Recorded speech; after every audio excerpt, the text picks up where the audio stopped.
Google का जो CEO है, शायद सुंदर पिचाई जो भी इसका नाम है, इससे एक बार इंटरव्यू में ये पूछा गया कि यार आप जब कंपनी के, और मैं ये कहानी बता रहा हूँ, मैंने भी मतलब बहुत सारे लोगों से ये चीज़ें सुनी है, मोटिवेशनल टीचर से, मतलब गुरुओं से और इनसे, तब मैं आपको उनके एक्सपीरियंस बताने लग रहा हूँ।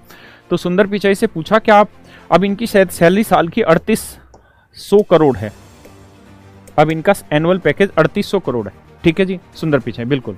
तो मेरे दोस्त इनसे एक बार ऐसे ही ये इंटरव्यू कर रहे थे आपस में बैठ के, तो वहाँ इनसे पूछा गया कि यार आप एक सीईओ अपॉइंट करते हैं, जैसे मान लीजिए एक सीईओ कोई भी नाम रख लेते हैं, मेरे सामने रवि मनीष आए, रवि आया जी, मनीष आया, जो कमेंट में नाम आ रहे हैं उनके नाम में लिखते चले जा रहा हूं, मनमोहन आया, बुलबुल आया, बाबुल आया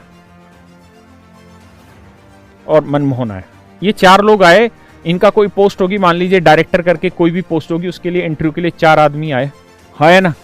आप मेरी कहानी को समझिएगा, सिर्फ 2 मिनट लगेंगे। रवि ने एक कंपनी थी एबीसी, इससे पहले वहां पे काम किया था और इसने जबरदस्त काम किया, 1000% इसने ग्रोथ दी कंपनी को, और आज वो कंपनी 8-10 हजार करोड़ की मालिक है। ये मनीष कोई था, ये बीसीडी कंपनी में था, ठीक है जी, इसने 5000% ग्रोथ दी कंपनी को, ठीक है जी, और इसकी भी कंपनी आज करोड़ों रुपए कमा रही है। ऐसे ही बाबुल की भी कंपनी थी, इसकी BCDE लिख लेते हैं, इसने भी बहुत पैसा कमाया। ऐसे ही इसकी मनमोहन की थी, इसने भी बहुत पैसा कमा के दिया।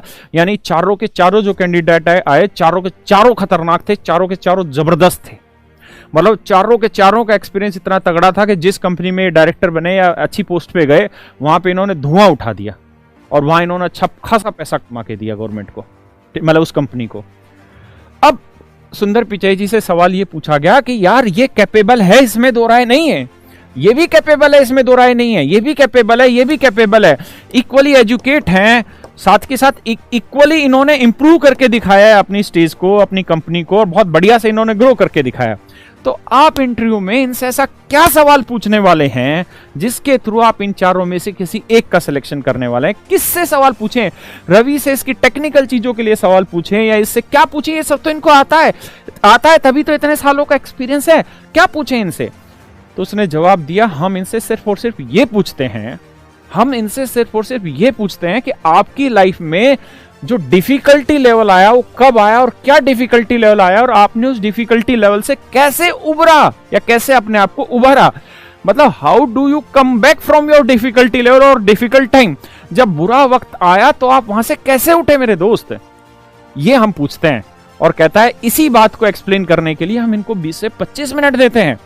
भाई मेरी कंपनी आज अगर 5000 करोड़ रुपए कमा रही है और मान लीजिए मैं रवि को अपॉइंट कर लेता हूं, ये ज्यादा से ज्यादा 20,000 करोड़ कर देगा, 1 लाख करोड़ कर देगा। मैंने अपने आप को एक इतने अच्छे स्टेज पे ला दिया है कि वहां से इंप्रूव ही करना है, नेगेटिव है ही नहीं। लेकिन मजा तब है, क्वालिटी तब है जब मेरी कंपनी वहां से गिरने लग रही है और फिर ये आए और फिर ये उठा दे।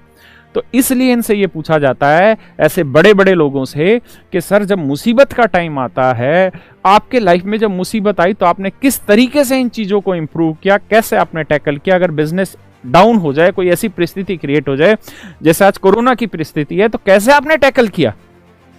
That is called aptitude and attitude. Aptitude means आप उसकी कैलकुलेशन को किस तरह से कर रहे हैं, एटीट्यूड उसके प्रति आपका रवैया कैसा है।